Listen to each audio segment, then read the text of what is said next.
Hey, Ronin Man here. Hey, thanks for all the views and likes and shares. Subscribers are well over 5,000 now and going up. And I really appreciate it, guys. I really appreciate it. And to the women out there, we're getting more and more women listening and commenting. And it's quite interesting to me because this channel, we really try to be even-handed and to look at things from a non-emotional, logical perspective. And some people appreciate that. And it's quite interesting to me who does and who doesn't. But today I'm going to deconstruct a woman's argument here. And let me see what you think, because I think this is indicative of a lot of things. And it kind of shows a lot of ways that we have to get out of the situation that we're in now also. You'll see more as we go through. So basically there's this woman here, and she's studying Peru, ancient Peru. And she says, women ran things in ancient Peru. A new study argues. Argues is a key word because there's a lot of anger and arguments that are going on right now. And it's difficult to, when you're very angry, when you're arguing, it's very difficult to think rationally. Like if you're in a road rage incident and someone asks you a math question, it's going to be very difficult to answer because you're so upset. Your body is just like full of chemicals and you're full of anger. And a lot of times what I see today is a lot of feminists tend to, and I use the term lightly, I just basically angry people tend to be in argumentative space. And that doesn't help. It doesn't lead to the discovery of anything. It doesn't lead to the change of anything. And what it does is it just leads to more anger. So anger is an interesting thing because in the 70s and 80s, they used to say anger management was a big thing all of a sudden. And I remember that I had this guy who was helping me through something. I've talked about it before. When I was 22 years old, I went to a 12-step program. And I've been in 12-step programs since then. And he was really into anger management. And he had some strange ideas. And he told me, well, at the time they were mainstream. But basically he said, you have a lot of anger issues, he told me. I was 22, right? And he said, no, I'm 53. He said, you should go to my anger management things. And I said, what do we do? What do you do? He says, well, you go for this weekend. And it was really expensive too. I forgot what it cost. It was over $3,000 back then. And basically you would beat up pillows and you would yell and you would do all these things. And I just instinctively didn't think that was going to help me. I'm kind of like, when I was 22 especially, I was really a follower. I just kind of did what people said. I didn't really think for myself nearly as much as I did later in life.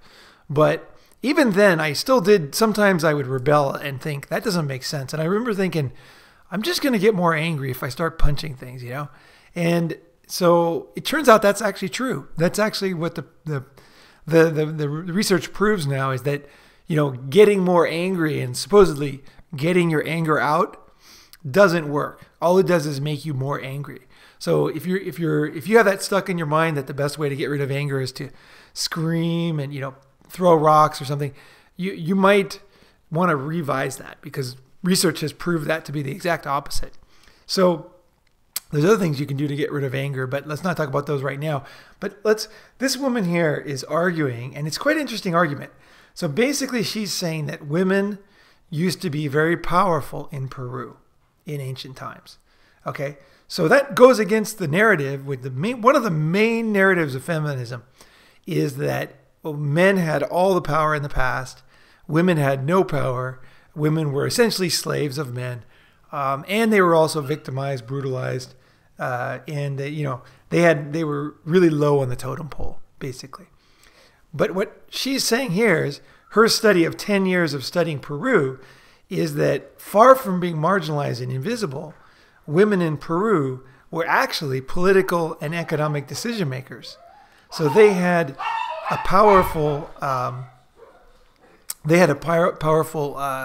role in Peruvian society.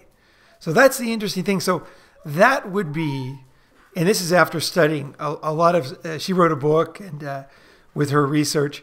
And what's interesting about this, very interesting, is that essentially what she's saying is, if you look at it just logically, is she's saying that women ran Peru as much as men in the past, right?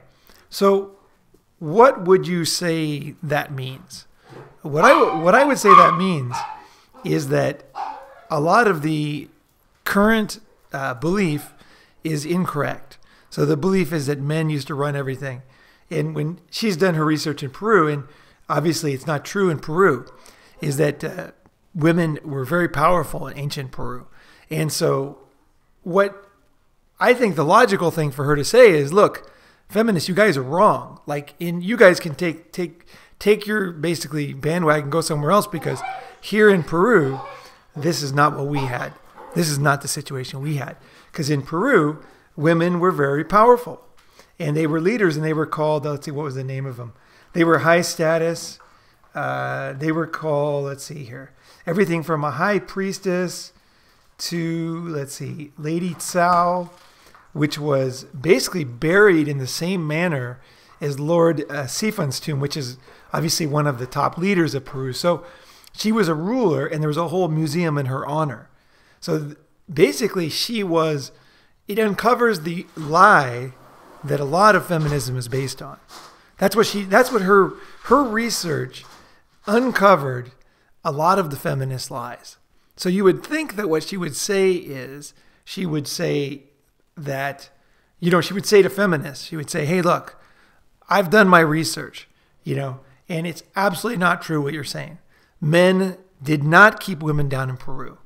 In fact, they were leaders as much as men, and that their sepulchers or their tombs were just as huge and as well ornamented, and it was obvious that they were leaders and respected in Peruvian society. So this whole idea that men ran everything in this country is absolutely untrue.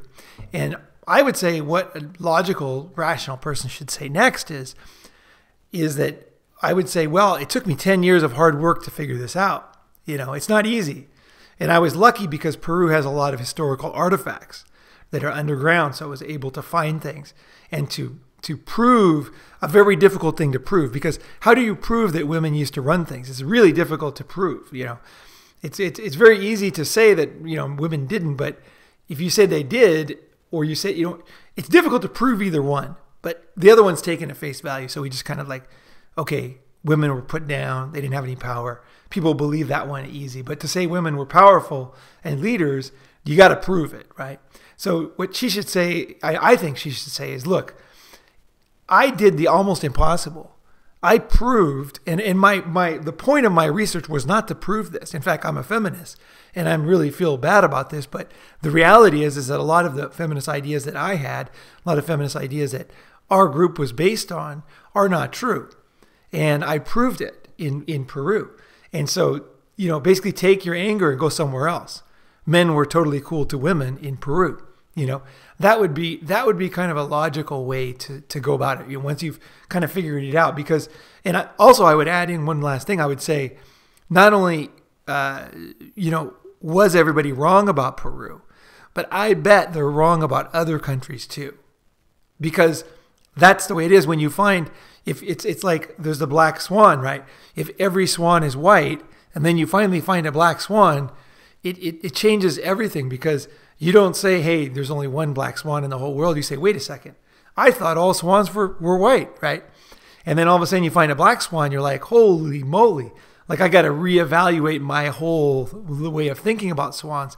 There probably are other black swan communities and groups somewhere else in the world, right? Let's go find them. Let's find out what percentage of swans are black and what percentage are white. Because you have to, when you find something like this, that's an anomaly of this level, you got to say, wait a second, maybe our whole argument that all swans are white is not true, which turns out to be true.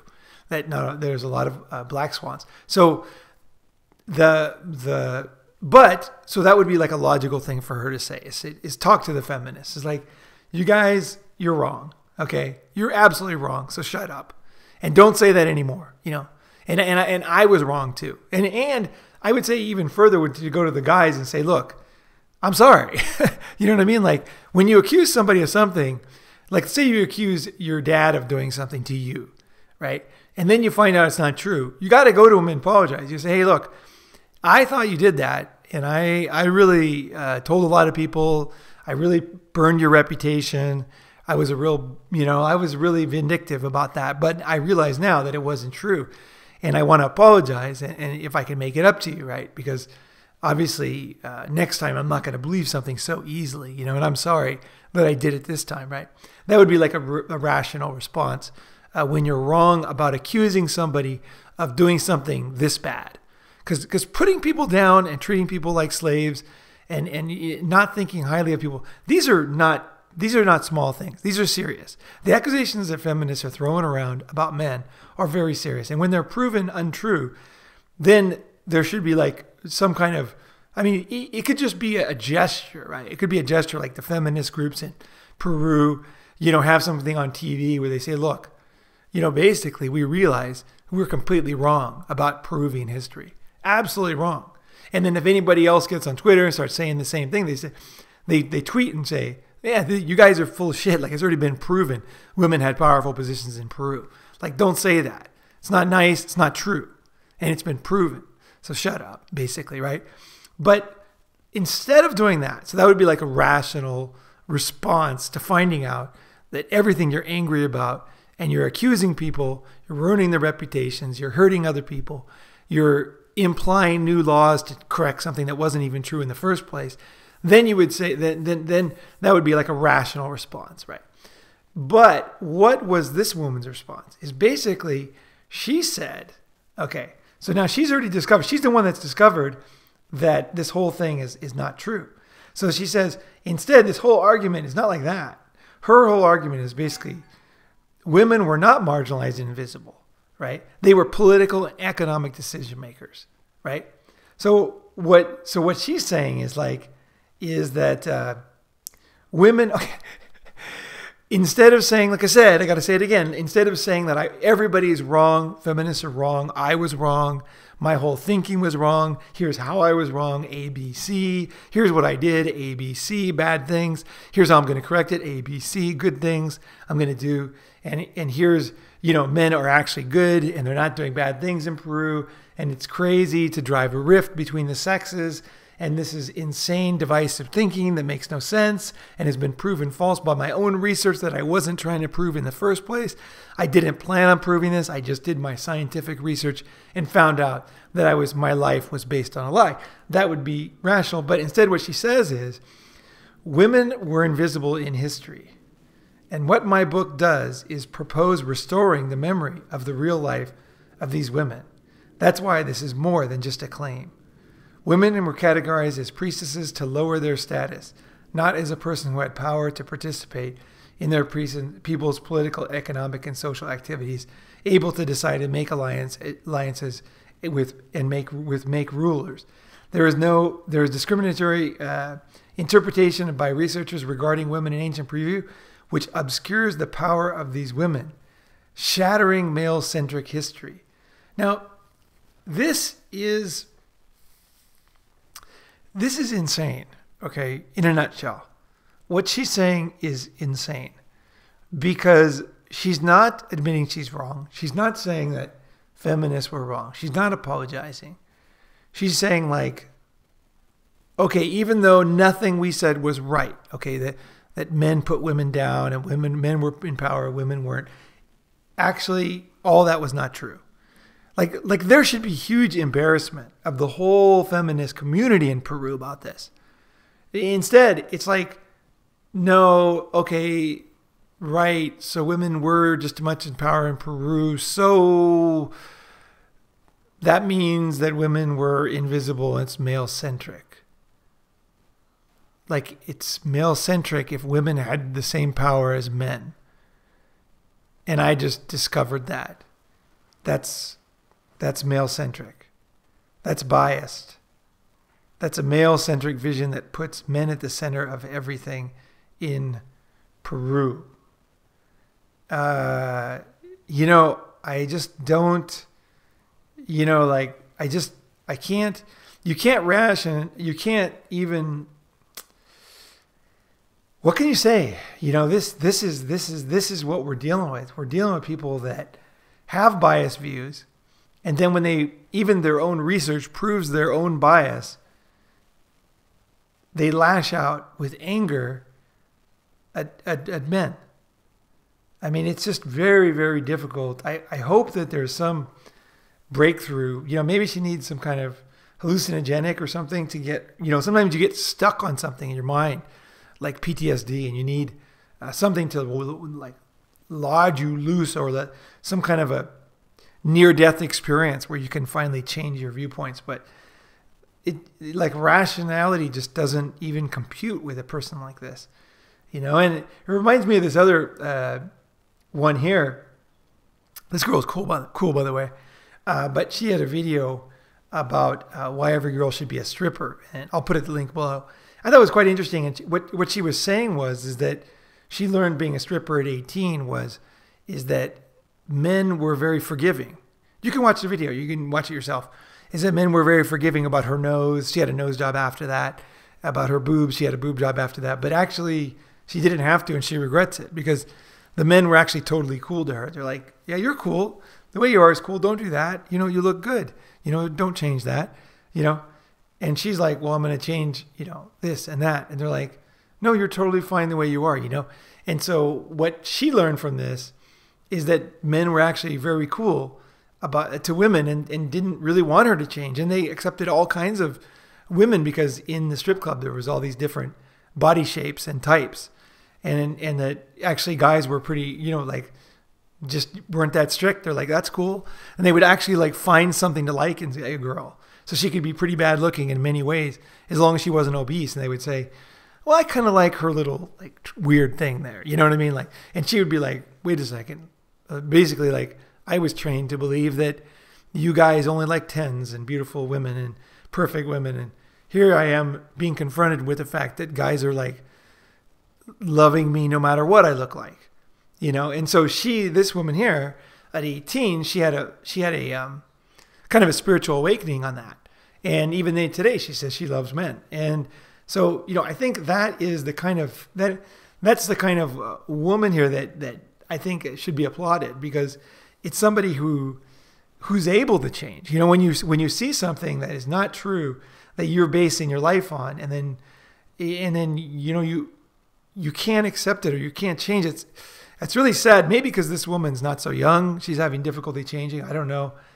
Maybe it's because there's many traps in How I Found Freedom in an Unfree World, but it's basically when you believe something too long, and it's like a loss of faith to change. Or maybe she feared retaliation from feminists, or I don't know what it was exactly. Maybe it was because she gets grants based on being a feminist. I don't know. It could be a financial thing. It could be just her own personal stubbornness and inability to change in other areas. She might not be good at technology or something like that, right? So might have difficulty with other things, changing other things. But I think that's the key. I think that's the key, is the ability to change, and the ability to see when you're wrong, and also the ability to apologize. I think these are very, very needed things in today's society. Is that when we see, and I mean this to everybody listening, is when you see something that you're basing you're getting all angry about, you're basing essentially your life on at the moment, this concept, and then you find out that it's not true, this is when you say, oh, wait a second, I'm wrong. Like, I'm freaking wrong on this one. And I'm sorry, and I did these other things when I was wrong. I said this, and I said this to this person. I ruined this person's, that it's very similar to the 12-step. The 12 steps is that you kind of admit that you're wrong about something. You write down all the things you did wrong. You admit it to somebody else, and then you go out and make amends.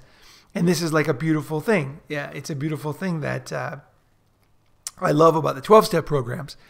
And I think that's something that's needed in today's society, because these aren't easy things. I'm not saying that this woman has an easy road to change. It's not easy. For me, it took, massive personal issues to be forced into a corner where I was able to sit down, look at myself honestly, and change. So maybe I'm being a little harsh on her, because it took me, it wasn't easy. But one thing that I really try to do is, that was over 30 years ago, but I still today, even today, I try to keep that same attitude, is that when I'm wrong, and if you look at the comments, when somebody points out something that I'm wrong, I will tend to say, hey, you're right.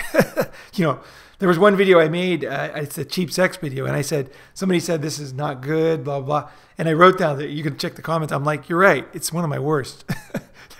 And then the only reason why I don't delete it is because it gets a lot of views for some reason. But it's like in YouTube, you need views. You need, things like that. So, but the thing is, admitting you're wrong and changing and not being always right is one of the key things in having a good life, and also in having flexibility and ability to improve your life. Because if you can't admit you're wrong about something, it's very difficult to change. Because how can you change when you're not wrong, right? You're right, and then it's like, and first thing you got to say is, wait a second, maybe I'm not right.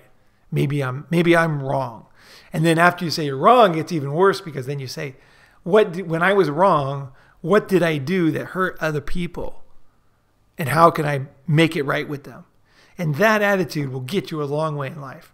A long way. I want to see more of that in in the manosphere, the guys' communities, whether it's MGTOW, MRAs, PUAs, whoever you guys are. It's like this attitude will elevate you as a human being, and it will also make your life better.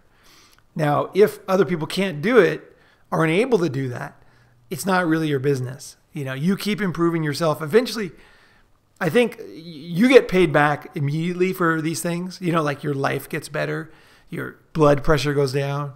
There's so many good things that happen to you. Your personal relationships get better. It's easier to make money because you get along with people better. A lot of things get better when you're able to change and admit you're wrong, and then to, it's kind of like when you have a bunch of, say you have like a refrigerator full of rotten food, and you buy some food, but there's no room to put it in the fridge. So you put it outside so it gets rotten. So when you clean out all that rotten food, and then you wipe and clean the inside, make it all spiffy clean, then you leave room for new things to get put in there. And that's what happens when you admit you're wrong. That's why it's so good to admit you're wrong, is because it allows you to clean out. It's like the cache in a computer. You're cleaning out the things you don't need anymore. You're cleaning them out, and you're admitting that they're no good. It's like inventory. You can count those old sofas or those cakes that have, that are all moldy and everything if you want. But if you want to have an accurate inventory, make money with your business, you can't fool yourself with this stuff. And same with your own personal life.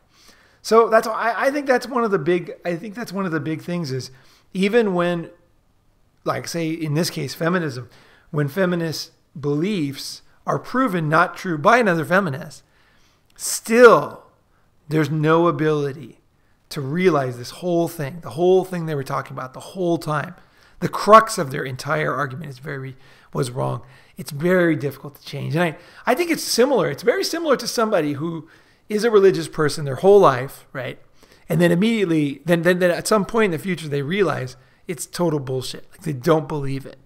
Whatever religion, it could be Islam, it could be a cult, it could be Christianity, it could be Hinduism, any religion that you believe. If you stop believing it and you realize it's not true, it's really difficult, because it's like everybody around you is not going to like when you change, right? It's difficult, right? Your wife, your husband might divorce you. Your mom might not want to talk to you. You might get fired from a job. Anything could happen when you break away from a belief system. It's really difficult. So I'm not saying it's easy. And I think that there is hope, though. I think that humans have massive capacity they're not using. I think that as society goes through these ups and downs and, quirks and, things like we're going through right now, I think that in the end, there's a wisdom that comes out. There's a great book called The Wisdom of the Crowd. It might be Wisdom of Crowds, but either way, I read the book. It was great. And it basically talks about how in the end, if a lot of people think about something, eventually some kind of wisdom comes out of it, tends to come out of it. So there we go. So like, I hope that the lesson for anybody who is listening is to say, where am I wrong? Like, where am I being stubborn like her? Where am I unable to change? Where it's like, I will go to any length not to admit it. It's like, I will make up new arguments and straw men everywhere and throw books around my room and drink 3 bottles of wine and crash my car. I'll do anything, you know. I'll waste all my money, anything to avoid thinking about the fact that I'm wrong. You know, that's not a good state to be in. It's not a good state. It's not productive, right? We want to get productive. We want to kick ass. And part of the way kicking ass is proactively kicking ass. And the other one is internal, where you're fixing, you're looking at, you're dissecting, you're taking the hard look at your own problems and you're weeding them out one by one. And that's how you achieve a higher state of being and also a better life. You know, my life goes through many phases. I've gone through many phases. A lot of people, when they see my older videos or when I talk about older things, they think I'm still in the same stage I was in back then. It's not true. I'm saying stories to illustrate a point that I learned, not to say that this is the way my life is today, right? It's illustrating a point, right? Is because the truth is I've gone through many transformations in my life. Is that I've seen things a different way. After I get a certain amount of wisdom, I realize, holy shit, I was wrong. You know, I'm going to change. You know, I think that's one of the things I really am proud of is my ability to change. And to admit I was an idiot. That's the other thing. Is like, I'm not talking out of my ass about this woman here. I mean, I've done the same thing myself. I've been wrong about stuff big time and hurt people. And I went back and I admitted it, paid them back or did whatever I had to do to make amends. And then I moved on and then it happened again and I did it again and I did it again. The good news is the more that you kind of separate yourself and your ego and the ability to admit that you're wrong and to realize it's not you. Like, it's not me. If I do something wrong, that's not me. That's something I did.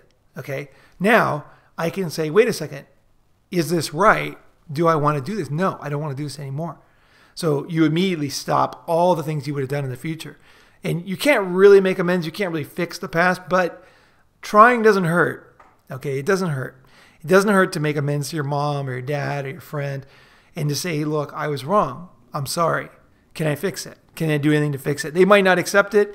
It might not even work. It might even make things worse in a very rare cases. But your ability to do that will clean out your rotten fruit out of your refrigerator.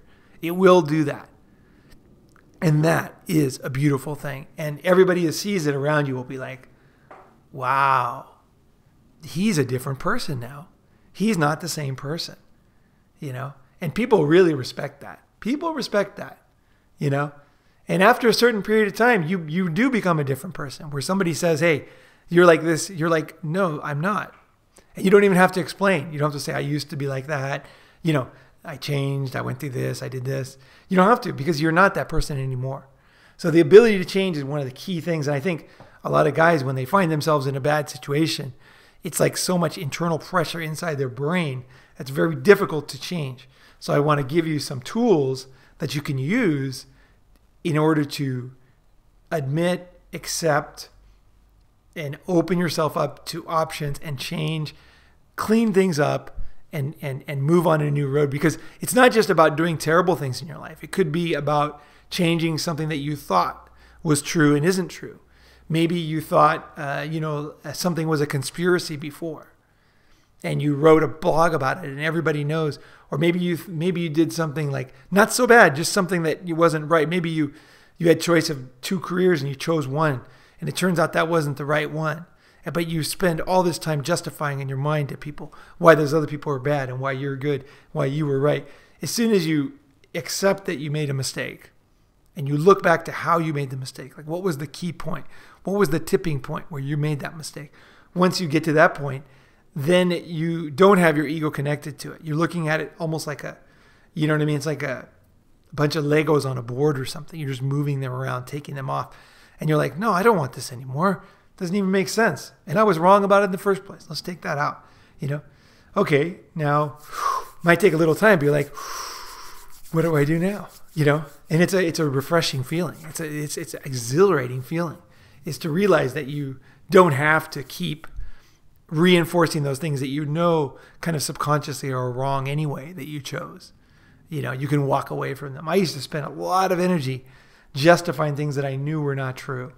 So I guess I should have started with this saying that it's not easy. If a feminist sees that her logic was based on something that's not true, it's not easy to change. Yeah, it ain't easy, but it's very, very rewarding. And I think there's a certain point where you got to say, if people don't change, you know what I mean? Like for long enough, it's like, fuck them. You just don't have time for them, right? You give people a lot of chances in life, but there's a certain period where you just got to say, wait a second, I just don't have time for this. I don't have time to think about this one anymore. You know what I mean? I did enough. So a lot of times you can heal the rifts and everything, but there are situations where you say, you know what? This is enough for this one. You know what I mean? I'm done with that one. I don't want to deal with that one anymore. I've already done my bit. I did as much as I could, with as sincere and open heart as I possibly could. And here's the lessons I learned. And if the other person does not accept it, there's a period where you have to say, I reserve that they have the right to be wrong because I was wrong for so long. Yeah. So there's no anger. It's like I was wrong for so long and they have the right to be wrong too. That's okay. That's okay. But at the same time, I'm going to move on and do my thing, with what I've discovered about life, So that's it. It's all about change. It's about, not being right about everything. That's one thing. And I think it's a difficult thing. I think feminists kind of have themselves backed into a corner where they've blamed everything on men. Then they find out it's not true. And it's like, where do you go from there? Where do you go? How would she start to, do what I was talking about? How would she start to dismantle the web of lies that she built based on something that she believed that wasn't true? Where do you start, And then you subconsciously know you hurt a lot of people too. Where do you go to make amends to those people? Especially if you're a public figure, where you're encouraging young women to hate men, and you know that you broke up a lot of relationships and a lot of babies were not born because of that, or they were born with a single mother instead of a parent. Because, really, your actions make a difference in life. That's why that's why you want to improve yourself, because eventually all those things, they weigh on your back as you get older. They weigh on you. It's like carrying something in your backpack because you did something to hurt other people. So you want to have as few of those things in your bag, and you want to have as many things that you help people and that you really did do better and you really did change. And those things are the things that boost you up and they give you the extra energy as you get older, because you feel good. Feel good about life. You feel good about yourself, And that's what you want to feel, right? So I want to give everybody the chance to do that, whether you're wrong at the moment, or whatever. It doesn't matter. Nobody's perfect in this whole battle, right? This battle of life, or whatever you call it, journey of life, All right, guys. So thanks for subscribing and sharing. I'm going to do the next one on YouTube channels and the shootings we had in YouTube HQ, which were very, very serious, and the implications are quite pertinent for MGTOW, actually. So thanks, guys. Have a good one, and hope you guys. Just thanks. Thanks for everything. All right. See you guys.